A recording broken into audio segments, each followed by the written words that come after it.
वायनाड में बारिश और लैंडस्लाइड ने तबाही मचा दी है, जहां पर 4 गांव तबाह हो चुके हैं और 70 के आसपास लोगों की मौत होने की खबर सामने आ रही है। वहीं सैकड़ों लोगों के मलबे में फंसे होने की भी आशंका जताई जा रही है। सेना के जवान लोगों के एयरलिफ्ट कर बाहर निकाल रहे हैं। दरअसल वायनाड में भारी बारिश के चलते मंगलवार की सुबह 4 घंटे में 3 से 4 लैंडस्लाइड हुए, जिसके चलते मुडक्कई, चूरलमाला, अट्टमाला और नूलपुझा इस मलबे की चपेट में आ गया। केरल में फिलहाल हालत काफी खराब बताए जा रहे हैं। पीएमओ ने भारतीय वायुसेना, नौसेना और सेना स्टेशनों को वायनाड में बचाव कार्य करने का आदेश दिया है।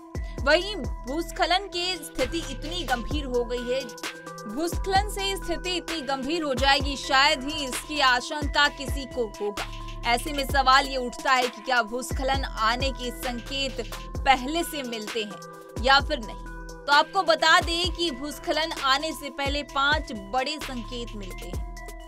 यदि आपने इन्हें महसूस कर लिया तो आप अपने परिवार की जान बचा सकते हैं। जी हाँ, भूस्खलन आने से पहले 5 बड़े संकेत आते हैं। कौन कौन सा संकेत होता है उस पे भी हम चर्चा करते हैं। लकड़ी के टूटने या चटकने की आवाज, पत्थरों के टकराने की आवाज, जमीन के हिलने की आवाज या फिर दूसरी असामान्य आवाजें आती हैं और ये आवाजें बढ़ जाती है तो भूस्खलन आने की संभावना होती है। ऐसा कहा जाता है कि तेजी से होने वाली भूस्खलन की तेज गड़गड़ाहट और जमीन में कंपन उत्पन्न होता है। ऐसा महसूस होता है जैसे कोई मालगाड़ी गुजर रही हो। इस स्थिति में भूस्खलन आने की चांसेस बढ़ जाती है। तीसरी ये है कि इसके अलावा यदि आप किसी जलधारा के पास हैं तो जलस्तर में अचानक परिवर्तन होने लगता है, खास तौर पर तेज और लंबे तूफान के दौरान या उसके ठीक बाद। अब चौथे पॉइंट की बात करें तो यहाँ किसी इमारत का अपनी नींव से अलग हो जाना या फिर मिट्टी या फिर नींव से दूर हो जाना ही भूस्खलन का संकेत है। वहीं 5वां ये है कि खिड़कियां या दरवाजों का टूटना या फिर दीवार, छतों या फिर नींव पे नई दरारें आने लगना।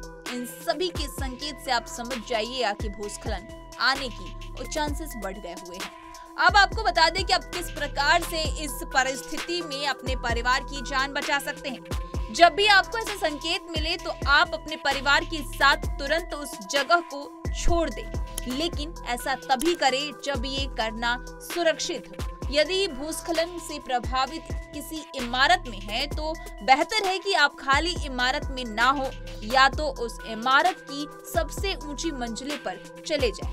भूस्खलन के खत्म होने तक काउंटर टॉप पर चढ़ जाए या फिर आपको जब भी भूस्खलन का कोई संकेत मिले तो इसकी सूचना तुरंत अपने स्थानीय प्राधिकारियों को दे ताकि इससे आपको राहत मिल सके।